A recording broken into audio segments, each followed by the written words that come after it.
time for Cutting Edge Consciousness with Freeman Michaels and Barnet Bain. Thought-provoking discussions and bold ideas from the edge of possibility.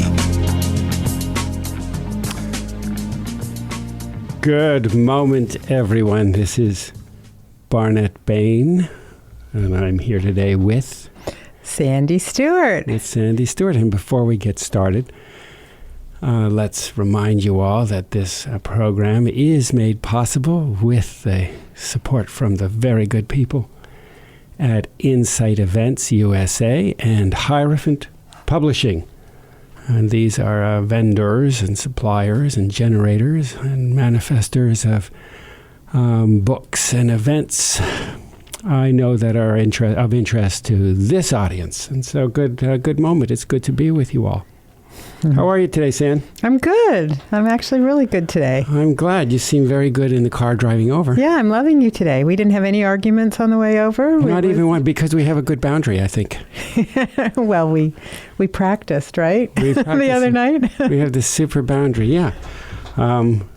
We have personal space that we found for each other. Feels good to be in my breathing room. To be good in my personal space is really good. This personal space thing, after almost 35 years of marriage, 35 years, I've lost count. This personal space thing is a big thing. Mm-hmm. It's a big thing. So we were playing around with the whole idea of personal space, and I said to you, come. She was on the other side of the room, and we decided to do a little exercise. Just to see how this was operating or not operating, this whole personal space deal. So I said, come to me, approach me, come as close to me as you think that I want you to be. Mm-hmm. And there you came across the room. You shot across the room. You shot across the room, and you wound up like a foot away from my nose? Well, I wound up close. That was your perception. I don't think I was that close, but I was pretty close. You were pretty close, yeah. Right? And then I said, well, I would be more comfortable if you would back up a little bit, back up a little bit, back up a little bit. Okay, that's far enough. That's far enough. And then we tried it the other way. Right? How did that go? And I said, walk to me and come as close as you think I want you to be. Yeah. And you walked and you stayed. You walked really slow and tentatively, and you stayed very far away from me. And it felt too far. It wasn't that far, was it? You were far. It felt far. And I said, no, come closer, come closer, come closer. And I found the space that felt comfortable for me. Mm. And what we discovered was... We were shocked. We were both shocked. That we both have this perception of what the other person wants, mm-hmm. that's not really based on truth. Mm-hmm. And I have this perception that you want more of me than I can give, and I get frustrated. And you have this perception that I don't want to be as close as you want to be, and you get frustrated. But in actuality, where we wanted to be was not too far off the comfort level of each other, and we realized we could navigate that, and we could make that okay. So it was actually a real interesting awakening. I mean, it really, yeah. So from that, I've taken something from that. I am practicing now. Mm-hmm. I don't know whether you've noticed this, but I'm practicing only going out halfway. Uh-huh. To be halfway so that I am not inundating your space, nor am I sort of abandoning. And it's a real dance. Have you noticed, by the way? Well, I've noticed that within myself, too, because we've talked about it. To stay connected to self and go out to the edge of my boundary where I can meet you without losing myself. That's the practice, I think, that you're talking about and that we're both playing with right now. Mm-hmm, mm-hmm. And it feels really good because if I'm connected to me, I always have me, and I don't need you to show up in any particular way. You can't throw me off my game so easily. Well, we'll see about that. That's in this moment anyway. That's today. So I bet you that our guest will have lots and lots to say about this. We're really pleased. Excited. I've been looking forward to having Tziporah with us. We have with us today Tziporah Kingsbury, who has for quite some time been a love coach, and she has a whole big toolkit of integrated breathwork and all sorts of shamanic practice and nutrition and yoga and shiatsu and NLP and all kinds of things, all of which has of late been overshadowed, I think, of all that credential and credibility. It all suddenly disappeared when she appeared on The Bachelor, and now out of all of that deep skill set, she's now the Bachelor Love Coach. So we are thrilled to have the Bachelor Love Coach here on our program on Cutting Edge Consciousness. Tziporah, welcome. Thank you so much. It's great to be here, and I loved chiming into your conversation around boundaries and presence. That was great listening to. It's super. So what do you think? I think I just learned a lot from both of you. Well, this whole boundaries issue, how much do you see that present as an issue with your clients? Or let's get where our listeners really want to go. How much did you see that present on The Bachelor? Yeah, exactly. Well, going into The Bachelor, you're working with two people who really had never taken this route, right? It was completely awkward for them. It was completely out of their comfort zone. So that was a completely different situation than working with regular clients. And what I witnessed was two people who may have not have been even closely clear on what their own personal boundaries were, or have never even been in a situation that they had permission to express them.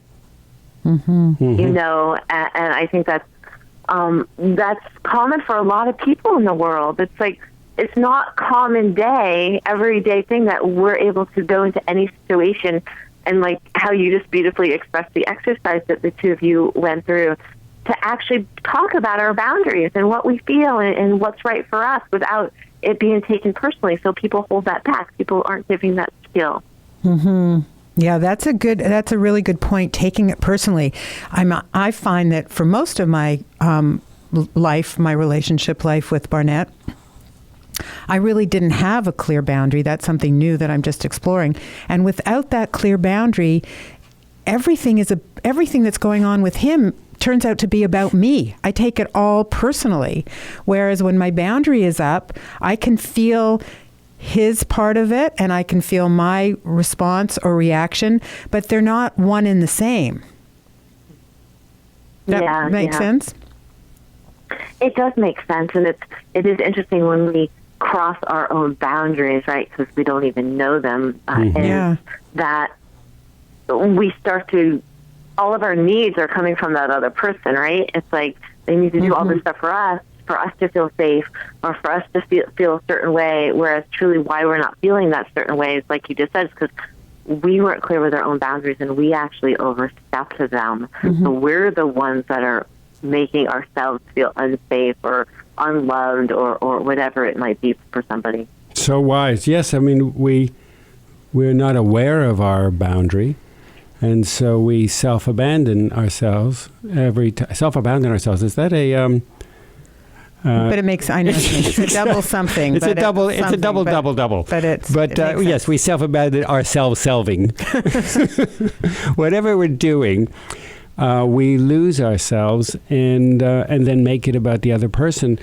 And then I know personally what I've experienced is that absent having a sense of my own boundary, where I begin and where I end, and that's an energetic thing. It's not. Of course, we all know where we know the surface and the textures of our skin. So we're not talking about that. We're just talking about our comfort, our personal space, and our personal space is bordered by an energetic space. You're standing in line at the checkout counter at some place, and someone is before you or behind you, and they, for some reason, are just a little too close. They're not necessarily touching you, but they're just a little too close. It's an energetic experience, and not always familiar with where my energies begin or where they end. And sometimes, absent having that awareness, I'll make as you point out, San, I'll make a wall. Yeah. And I'll just make instead of a boundary, I'll make a brick wall. Yeah. And then I'm absent. I'm not available. And boundaries, I think the great thing about boundaries is that they're flexible, but walls aren't. And I think that at the beginning, when you get a sense of your own boundary, I had the feeling that I had to protect it. I finally found it, and now I had to protect it. So it probably showed up like a wall for the first little bit because I was really protective of this space I finally discovered. But once we get comfortable with it, that boundary is flexible, and it can move, like a dance with the other person. Tziporah, how do you encounter that in your work? I'm sorry, can you repeat that? In what ways do you encounter that sort of thing in your work? Yeah, my work, I don't just work with couples. My work isn't just relationship-based with another person. It's a lot of relationship with self. And so the main way that I explore this or experience this with people is again, like you said, a lack of awareness. And people are just like, wow, they get to learn so much about themselves because they're not aware of the energy yet, correct? So they're noticing all these triggers in their life, and they're gaining clarity of, wow, this is why I get triggered. I'm sensitive to this, or I'm feeling another person, and I wasn't sure what it was. So, like, I'm learning what my values are. I'm learning what those boundaries are. I'm learning to speak them. But again, I think it still comes back to awareness. People are learning to get still, to tone down the overstimulation that is so. The world is so busy, and finally coming back to their center, and starting. It's like kind of like being born again. They're starting from scratch again. What I love about your work, I was listening to some interviews that you were doing last night, and you talked a lot about breath and being in your body, and how important it is, how you can't be in a relationship with anybody until you're in a relationship with your own body and your own breath. And we're always so outwardly focused, like, oh, we're going to find that other person, and then all the focus goes to the other person, and there's a complete unawareness of self, and just how something as simple as the breath can bring us back to home. And from that place, that's where our love is. I think we think our love is out there instead of in here, and it has to come from in going out instead of out going in. Does that resonate with you? It does, and I think of like a newborn child, right? We're born, and it's natural. We're reaching out, right? We reach out to mom and dad. We're reaching out to get nourished, and then I believe it simply continues. And there's usually not a place where we're taught to go inside. And wow, that's going to be super scary if I'm not fully in my body, in my home, like you said, and I'm like grasping onto everything out there to fill me. That's a scary place. I can imagine, and so it's going the opposite direction of what our minds think, right? That we need to grasp from the outside and go so deeply inside our body. Again, I mentioned overstimulation. We're so busy running from point A to point B, getting the children to school, going to work, business meetings, trying to find the one, to meet our needs, that our body just wants us back again. And like when we're in our body through the breath work, we're able to clear the emotional patterns that have blocked us from being so fully in our body, gets us in touch with our nervous system again, our emotions, and then we're able to be clear and calm and at peace when we meet people. Well, unfortunately, we're going to have to run right now. We're going to run to a commercial break. We're going to hear from a few of our fine sponsors, and then we're going to be right back here with Tziporah Kingsbury. We're going to talk about breathwork, about grounding, about relationship, and about a lot of other things. We're going to come right back with Tziporah Kingsbury and Sandy Stewart.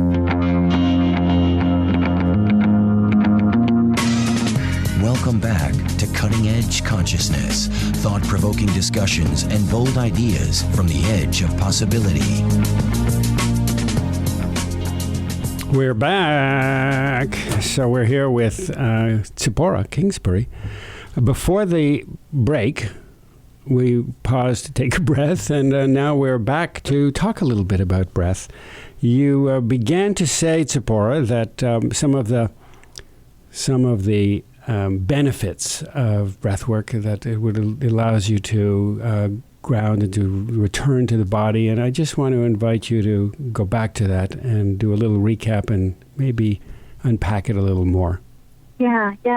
So the top reason why we don't breathe is to not feel, right? So we have a world that's stuck in this fight or flight process and holding their breath. They contract their breath, they contract their body, the muscles contract, and everything pulls up to the center, right? And so we're taking action from this very contracted, fearful place.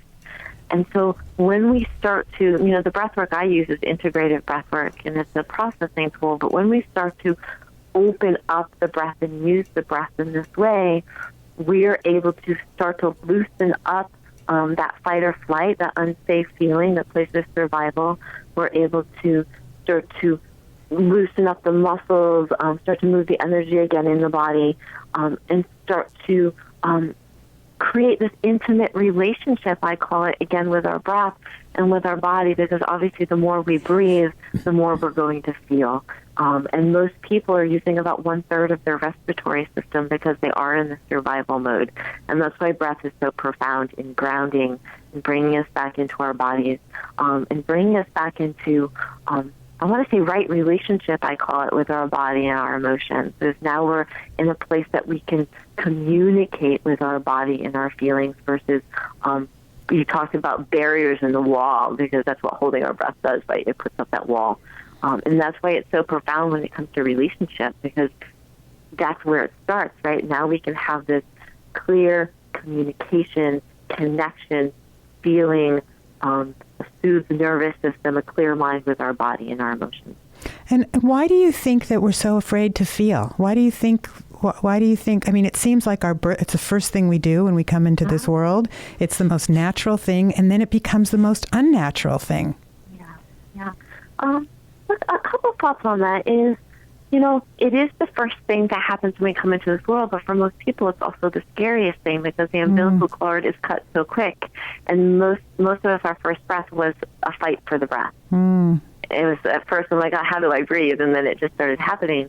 And then, it seems a lot of it's conditioning. We're coming to a world where there's a lot of trauma, a lot of harshness. We're born into a room of bright lights, unless it's more of a natural birth. And then it's just a buildup from conditioning to society. It just seems like a domino effect. Yeah, it's curious. It's, when we think about how simple and how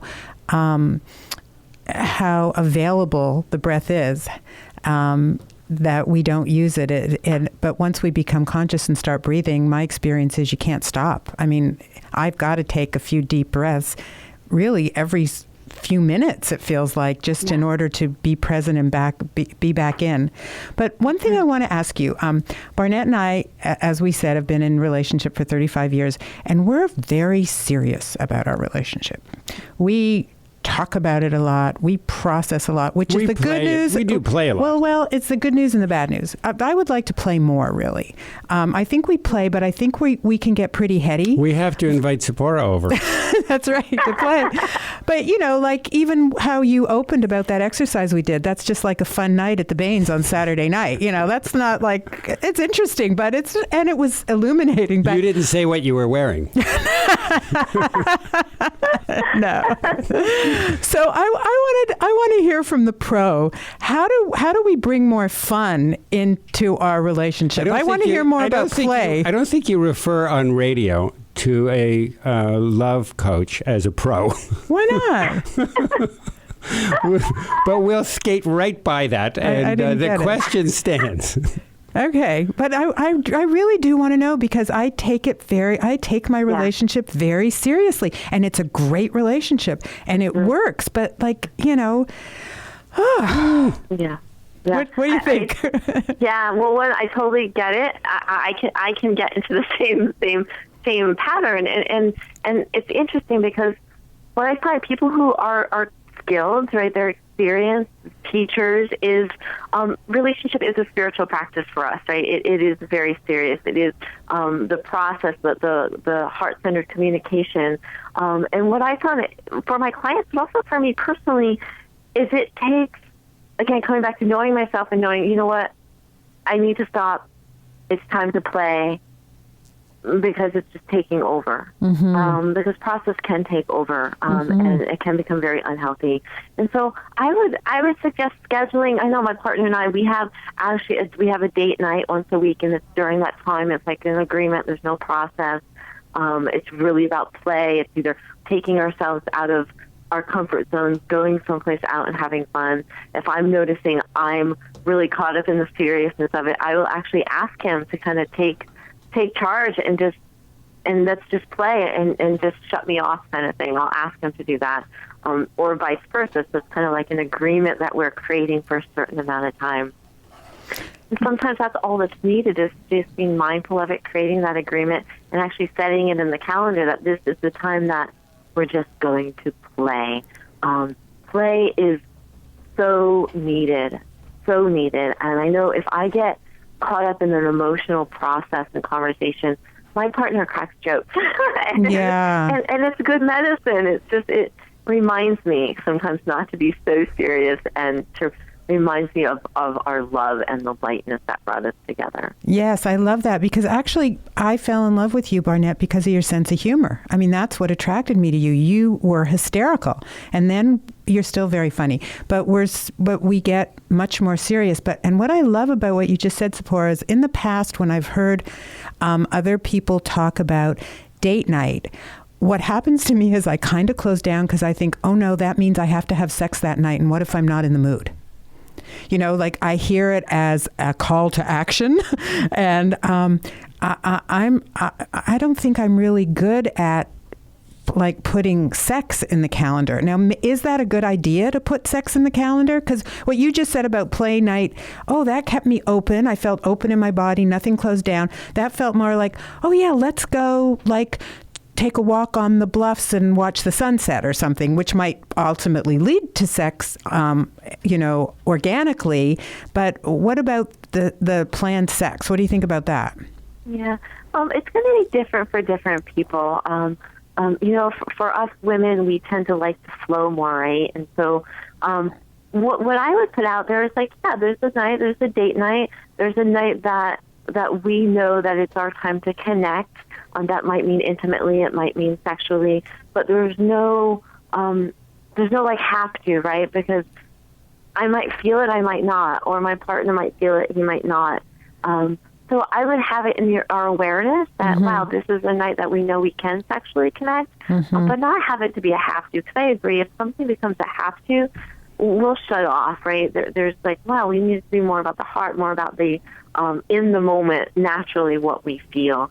But for busy couples, some busy couples who maybe don't have that sexual connection and they're working on it, I would suggest starting to schedule it, because some people just need that to kind of kickstart things. Okay. I'll stay open to that. What do you think, Barnett? Well, I don't have my date book out. But I love this idea of making a commitment to play. It's funny that when you talked about there is this pressure, there's almost a performance anxiety about scheduling, let's schedule sex for 4 o'clock on Wednesday afternoon. I get that around play. Let's schedule play for 4 o'clock this afternoon. I get a performance anxiety. My idea of play as a young man is not the same as the ideas that, or as the discoveries that I am making in real time around play as the man that I am now. And so, for example, I'm sitting here with my wife doing this broadcast and podcast, and that's play. I'm at play. And so I have some challenge around these sorts of distinctions. And it triggers old anxieties in me. It triggers younger versions of myself that were very concerned about doing it right. God, what if I don't do it right? And so I don't really know what play is. I don't really know what that is. I mean, I'm either flowing. You can tell I'm grasping even as I speak about it now. If life feels playful and flowy, then it's wonderful. And then to schedule it, I don't know how to go about that. Well, I know how to do an intervention when I'm really clearly overfunctioning and not flowing and not playful. Well, I think one of the things I experienced when I felt that pressure about, does date night mean sex and I don't want to have to, is feeling that character style of the automatic no, like you can't tell me what to do. Yeah. And so maybe it's part of that adolescent rebellion also of like, it's just an automatic, you can't tell me what to do. Yet I know you and I know that you love to play and you're very funny and play comes easily to you. But something else happened when you were asked for it. Yes, that's true. That's interesting. That's absolutely true. That's a really interesting point. We do have this menu of styles, behavioral styles. Yeah. And we pull out it's the same menu. I have one from column A and one from column B, but it's always the same menu. Mm-hmm. And for you, that's that sort of automatic no. And for me, there is this splitting off that I do, where I suddenly go numb and I take an elevator from my body straight up into the farthest attic reaches of my head and slam the doors and feel nothing. See, you're funny. See? You're a load of jokes. So there's like these habituated responses and it's helpful to know them and to be able to make light of them. And so, honey, I'm willing to play. What time are you available for play today? Well, after the show, we will look in our calendars and we'll do this takeaway, and then we'll let Tziporah know how it goes. That's right. We'll check in and we'll report back. You know what's beautiful, I think, and I'd love to hear more from Tziporah about this. Yeah, I want to hear from Spence on this too, our producer. It's just so evident that relationship is just a beautiful backdrop for our own growth, right, Tziporah? Oh, yes. And that can be what's so triggering and scary for people, right? Relationship is, all it is it's showing us ourselves. And when we're really in it, that's the depth, that's the beauty of it. And if we can gather the skills and be so mindful and remember that, wow, it's infinite, the possibilities of relationship. Mm-hmm. Well, as you said earlier, and it resonated with me so powerfully, you said relationship is a spiritual path. Yeah. That's so clear to me, and how we do relationship with one other person is how I think we do relationship with all other people. It is the laboratory. It's like a laboratory for personal, emotional, mental, spiritual development. Well, and I would say, maybe more accurately, I don't know, for me, the way I do relationship with myself is the way I do relationship with all people, not one other person. All people, because I have found that the more healing and the more self-love and the more compassion I have for myself, the less triggered I am when your stuff comes up, and the more I just have compassion because I actually can see the little boy in you that's coming to the table who's hurt or feeling abandoned or whatever. And instead of taking it personally, like I didn't do it good enough and then being all mad at you, I can just have compassion for that part of you because I finally have compassion for those parts of myself. What do you think, Tziporah? Yeah, and it comes back to what we started with is when we know ourselves, when we're really connected and in our bodies, when we're in that clear center place, nothing can really shake us, and then we can really see another person. We can truly feel another person and have that empathy and that understanding. Mm-hmm. And let it be okay. Let it be okay that they are where they are in that moment. You know. Yeah. Because it's things get messy sometimes. That again we take things personally in a relationship. But what you just said is where we're at has nothing to do with the other person. Mm-hmm. So when we can see that and offer that to our partner, what a gift! Such a huge gift. Mm-hmm. Mm-hmm. It's a very, very elevated perspective. We have to be pretty together pretty in our bodies, pretty attuned to a sense of well-being, to be able to have that perspective. And I know that it's a practice. I certainly slide in and out and in and out, and I like to think that on the percentages, I am developing the capacity more and more. But it is, for me, it is a life's work, and maybe that work will shift over time. But for me, it's a life's work. We're going to pause for a moment. We're going to hear from some messages. We're going to come right back with Tziporah Kingsbury and Sandy Stewart.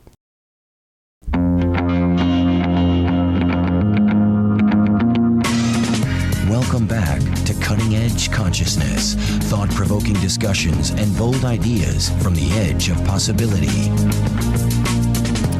We are back, and once again, we thank Insight USA, Events USA, and Hierophant Publishing for making this program possible. Tziporah is with us again, and we want to raise now an entirely new topic. Sandy is nodding, so I guess Sandy does want to raise this topic. I hope this is not something that you're contemplating, Sandy. She's just shoved a note across to me. No, it's not anything I'm contemplating at all, but I think that it might apply to a lot of our listeners out there based on the divorce rate. So you're not contemplating conscious uncoupling? I'm not. No. That's good. That's good. Then we can schedule play for later in the day. Yes. But I think that Tziporah probably, we've got her wisdom and her experience here, and there's many that probably could use help in that area. Mm-hmm. Mm-hmm. Do you have any thoughts? Tag, you're it. So I've read a lot. I've heard a lot lately about, I guess Gwyneth Paltrow brought it to the forefront when her and her husband decided to consciously uncouple.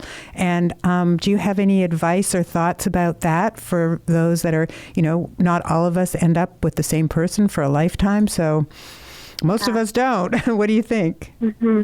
Yeah, there's so much talk out there around like soulmates and multiple soulmates and twin flames, and I believe a relationship is right in the moment, and it's not necessarily, it's meant to last forever. And sometimes when we project so far in the future, it takes the joy out of what's happening in the moment. And whoever taught us that? Because a relationship, I call it transitions. It doesn't end. It's transitioning. It's changing into something different. No different than summer to winter, like a season. Mm-hmm. Whoever taught us that we're supposed to hate a person or not be friends with a person or not talk to a person. And I know so many people who do conscious transitionings. And wow, how beautiful is that? Because if I'm in a relationship with someone for 5, 10, 20, 30 years, they're important. Wouldn't I want to continue relating with them, and can we come together and see now what's the next step for our relationship? It might not be sexual anymore. It might not be a common marriage anymore. But wow, what's the next step for our relationship? Mm-hmm. And not losing, I think, the awareness that whether at times it was painful or difficult, that relationship really served us. And we got exactly what we needed to get, even if it didn't feel so good all the time, and maybe take more responsibility for what our part of it and why we were there and what we needed, and then move on in grace with the learnings to a deeper relationship with ourselves and possibly another. Yeah. And the communication, wow, can we go into that situation, like you just said, and actually mourn it? So I'm saying mourn it. You want to acknowledge the mourning, mm-hmm. and acknowledge the highs and the lows, and be radically honest about your emotions and your feelings, and hold that space for each other. Mm-hmm. So important. Mm-hmm. Mm-hmm. It's beautiful. I don't know who it was. I don't know who the poet was that wrote that we receive the love we think we deserve. Mm-hmm. So we receive the relationships that we think we would deserve, and we feed relationships to the extent that we think we deserving. They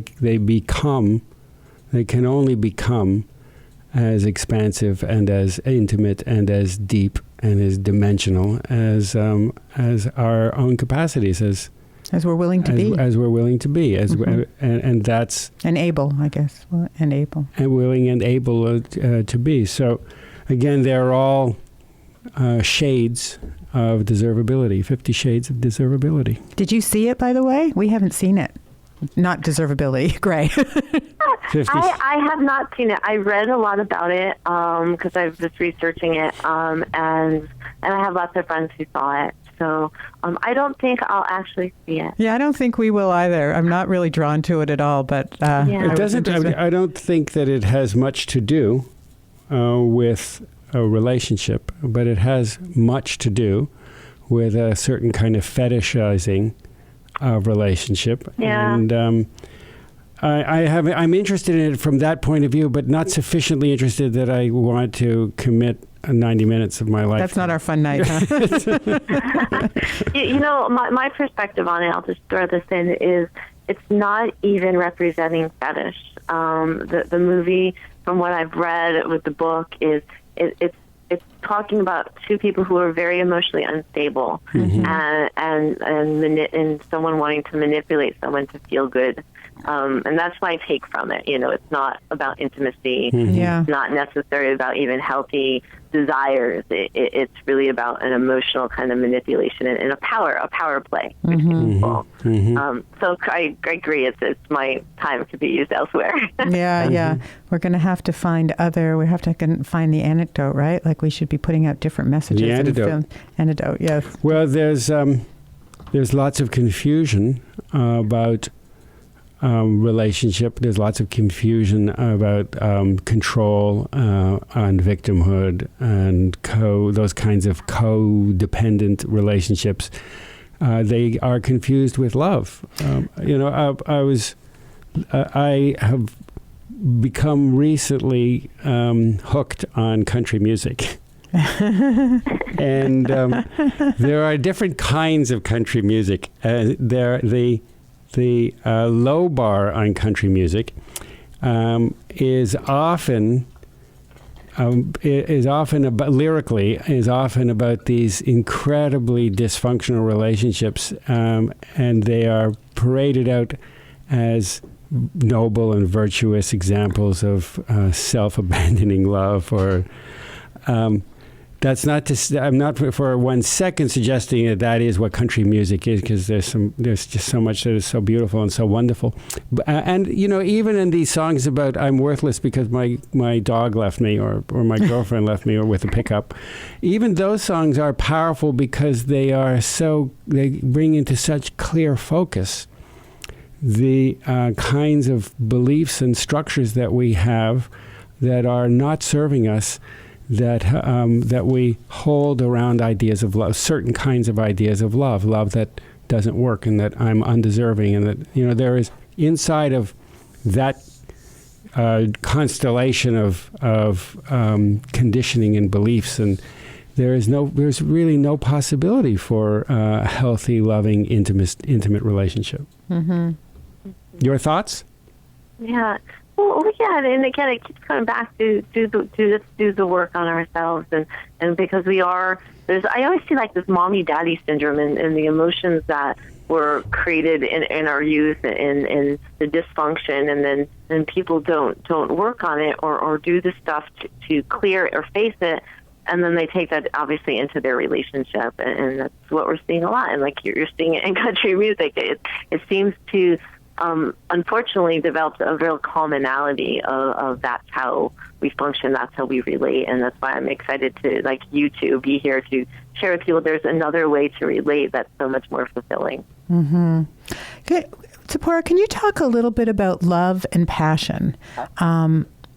Especially, I'm aware of that being in such a long-term relationship, and for myself, I know how I keep the passion alive over time, but I'm sure you have some interesting thoughts about it.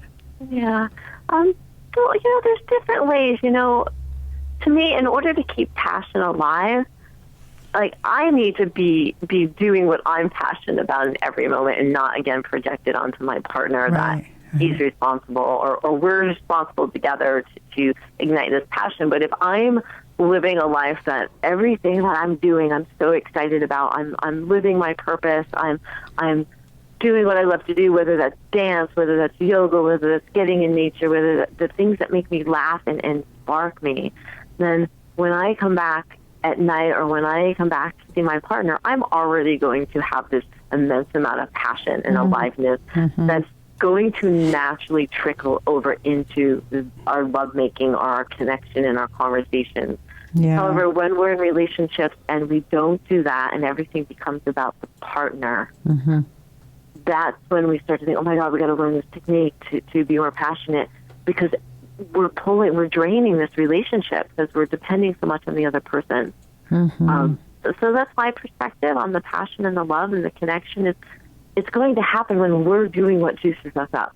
I love that. That's so well said. That was so clear and exactly my experience, that if I look out there for the relationship to fill me without filling myself, there's just no way. But if I'm filling myself, then the relationship can just be more icing on the cake. But it's got to start from me. I've got to feel it. I can't try to get it from somebody else. This might be one reason why in our culture, serial relationships are so common. I mean, fast, a turnover of relationships are so common.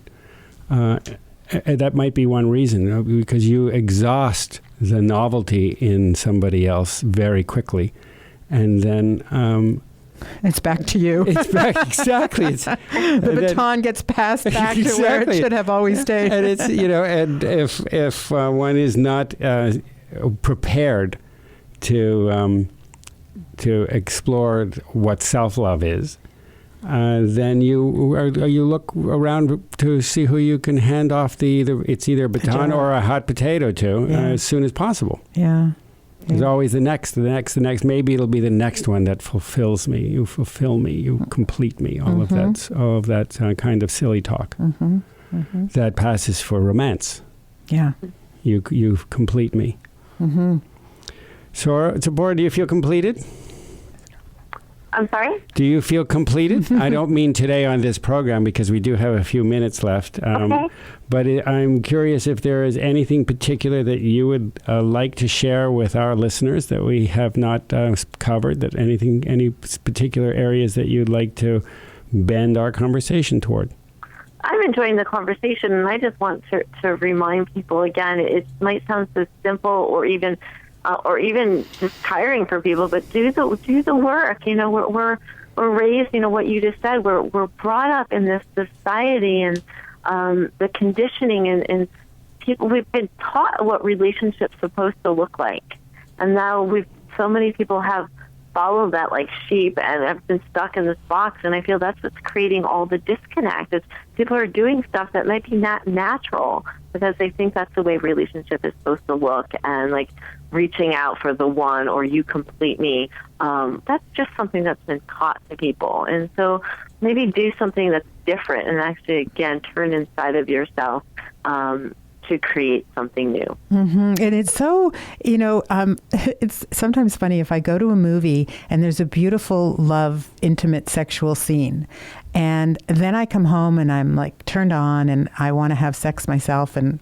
we begin, and I'm so not like what's going on in the movie. Like in the movie, her elbow didn't end up in his cheek when they turned over. And in the movie, it was like dance when they rolled from him being on top or her being on top. And for me, it's like, oh, wait, my hip just went out. It just doesn't look the same. And I don't have like the Vaseline over the lens where you don't see any of my wrinkles.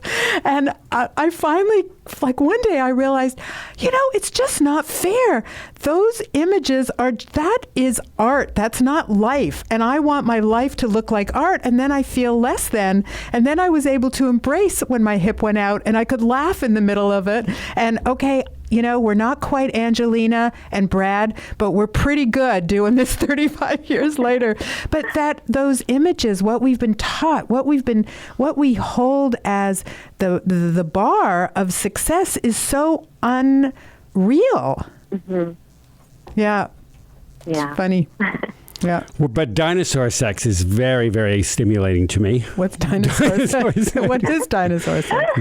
Older images. I'm not a dinosaur. No, I'm not saying that you are. I'm digging myself into the worst possible hole here. Does this mean the play date is off? No, play date is on. I think we need it. But do we have time? I want to ask Tziporah a question. We do. We have a minute and a little bit. Okay. So relationship.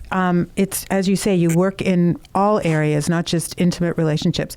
Relationship with our children. Do you have any, I know this is a hard question, like what's the most important thing or few tips, but I think that's a big question for a lot of us. How to have the most authentic, loving relationship with our children.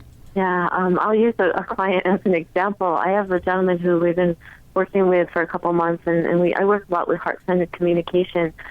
He goes home and he applies this compassionate, heart-centered communication with his children, and he doesn't get mad at his children, but he meets them and has a conversation with wanting to understand them, talking to them, asking them why they feel a certain way, reassuring them that he's not going to punish them or judge them, that he wants to get to know them. And so the more that we can meet the youth, like from a place of really wanting to understand them, and have a real conversation with them rather than shutting them up or telling them they're wrong, I think the more fulfilling, again, relationship in that way is going to happen. Mm-hmm. That's beautiful. Well, we want to thank you so much for joining us and being with us today on Cutting Edge Consciousness.